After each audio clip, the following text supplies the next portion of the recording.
রাত্রে তো আমরা দুপুরে রাত্রে খাওয়া দাওয়া করে ঘুমাই। ঘুমানোর পর তো আমরা আর কিছু করতে পারি না। সকালবেলা ওইটা দেখি এই রাবারের ঘর তালা ভাঙা।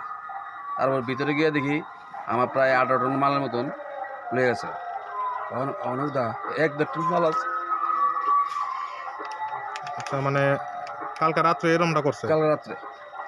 আপনার মানে রাবারের ব্যবসাটা কি আপনার বাগানের না আপনি? না, আমি লাইসেন্সে কিনি মাল টাল। আচ্ছা, কিনে সব ইয়ে করি। আপনার এটার নাম কি? নারায়ণ দেবনাথ। না আপনার MS কোন এন্টারপ্রাইজ। MS কোন এন্টারপ্রাইজ, প্রপার্টার নারায়ণ দেবনাথ।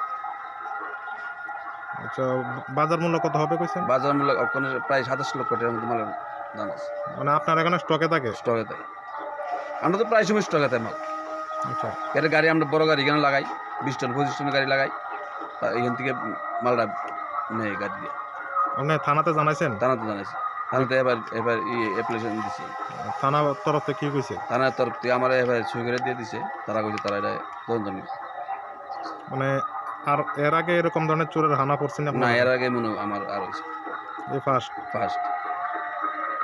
কি মনে করেন চোর এখানেরই হতে পারে না অন্য জায়গার? চোর তো কোরআনের আমি তো কোনো সময় মনে হয়েছে না আমার। এই প্রথম? হ্যাঁ। এই জায়গাটার নাম? যার নাম হলো গঙ্গাগতিপুর।